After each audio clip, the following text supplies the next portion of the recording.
Hey YouTube, welcome back to Tinker Tools. Today we are talking Veto Pro Pac with their newest bag of mine and also talking about their spring promotion. So let's go ahead and get right into that on Tinker with Tools.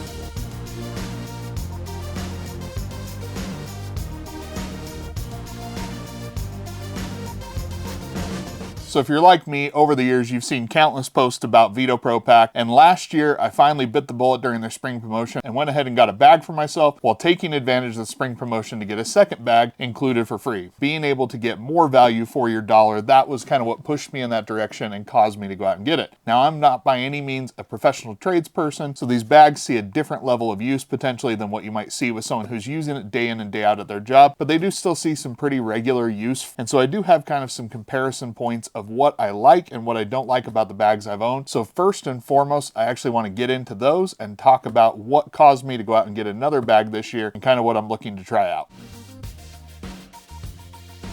So this is the bag that I picked up last year and ended up using for about 6 months before I switched to another bag from Milwaukee to be able to test that out. Switching off of it wasn't necessarily because I wanted to stop using the Veto, but it was more so to give that new Milwaukee bag that was stepping up in level performance a test and see how it compared to this, which I knew I loved. When I came to this, I actually came from a larger tote that was from Tough Built that was just a little big and bulky for what I was looking for. I thought going down in size a little bit would be a good option. I still love the design of the open top bag that I've been using, and so that's kind of how I settled on this one. Being able to see all the tools at once, not having to open pockets, it was really appealing to me. Overall, this bag held up incredibly well. It's still in great condition. I know that you'll be able to see that. The build quality has been excellent, and it certainly has held up to everything that I've done with it, and it holds a tremendous amount. This bag is 12 inches wide, 13 inches across, and 10.5 inches from the base up to the top of it. They quote 28 different interior and exterior pockets, but then obviously they still have the big center section that you're able to just put larger tools in and kind of stow stuff in there.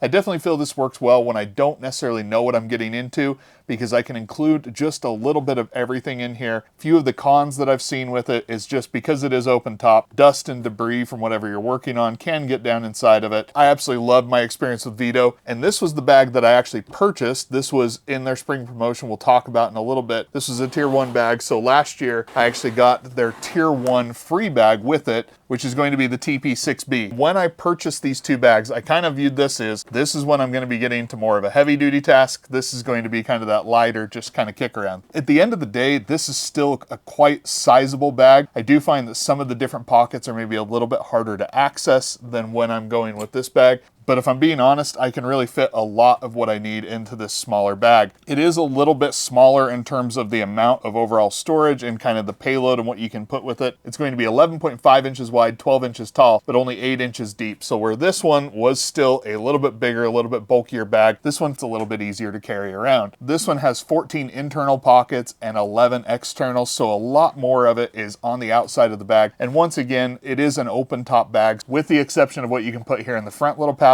And then there is a pouch on the back that is basically like a tablet pouch, so it can just kind of fit back there and kind of keep it protected and out of the elements. One other thing, this has a little hook that you can pull out. It kind of stows away when you don't need it, but when you do want it, you want to hang it on a doorknob or something, that is a nice feature to have, to be able to hang it up. Obviously both bags will stand on their own, but if you don't want to set them down on the ground, that is a way to kind of hang it and get it up off of there. Neither of these bags really has any major complaints that would make me shy away from them, but having one tool bag does not preclude me from wanting to buy another tool bag. And so for that reason, when the spring promotion came around this year, I decided to go ahead and pick up something maybe a little bit different. So I want to get into what I picked out this year and kind of go over what the differences are.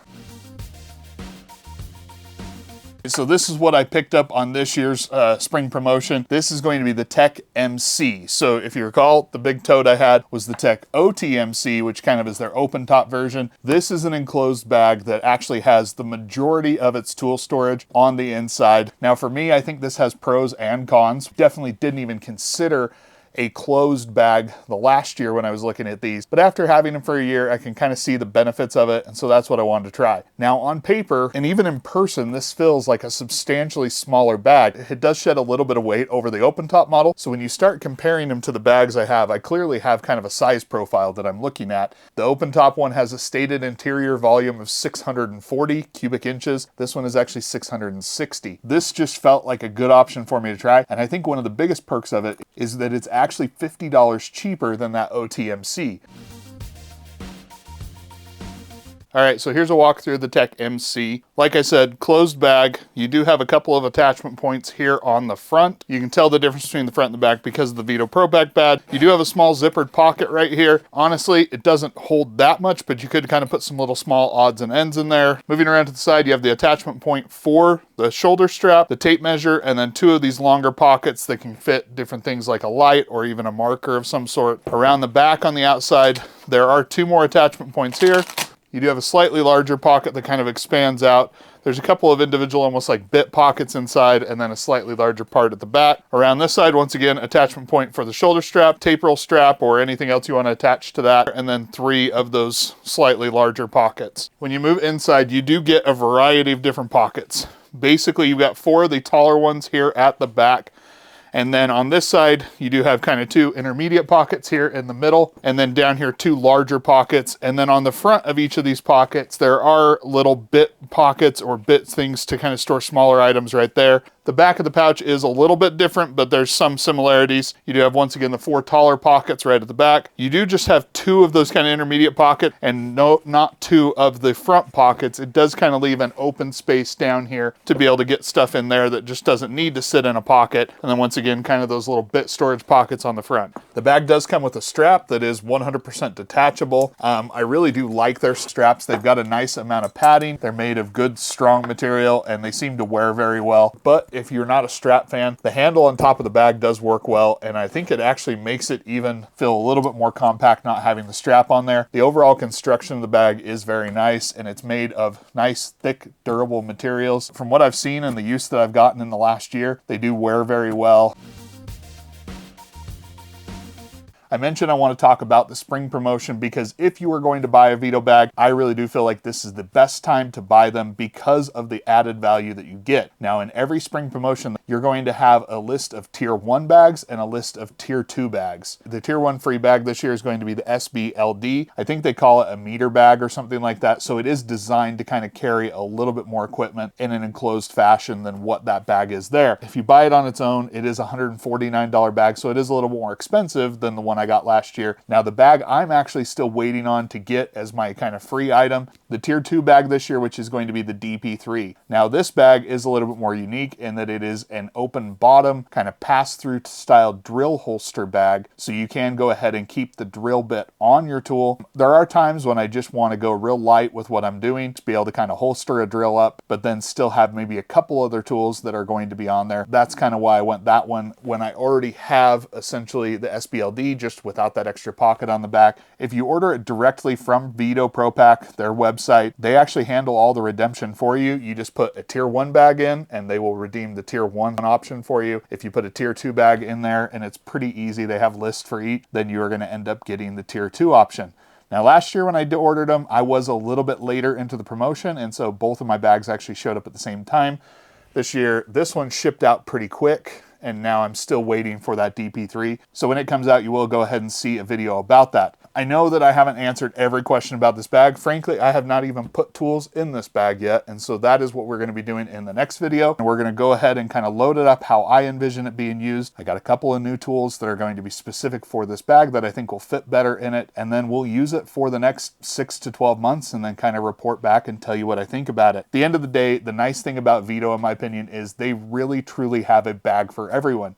Now, they do come at a premium price compared to what you can get certain other bags, but from my experience, having owned several of the cheaper bag options before from different brands, mostly sold at your local hardware stores, I can say that I am very pleased with the quality of these bags, and although they are a step up in price, I do feel like they're a step up in quality and function as well. And so if it's something you've been thinking about, I have become more a fan ever since I bought my first one, but I certainly do enjoy buying it on spring promotion so I can get a little bit more value for my money. So there you have it. That is the bag I chose. I know we didn't get into exactly everything that is inside it in this video or what I'm going to put in it. That'll be coming up in a future video. So if you have suggestions of what you carry in your tool bag, leave them down in the comments below. If you have questions about the spring promotion or any of the bags that I've shown today, go ahead and let me know in the comments down below and I'll try and get those answered for you. As always, if you liked the video, please hit that like button. If you haven't already, please consider subscribing. Make sure to turn on notifications so you get notified when I put out a new video. And as always, thank you for the support. And until next time, I'll catch you on Tinker with Tools.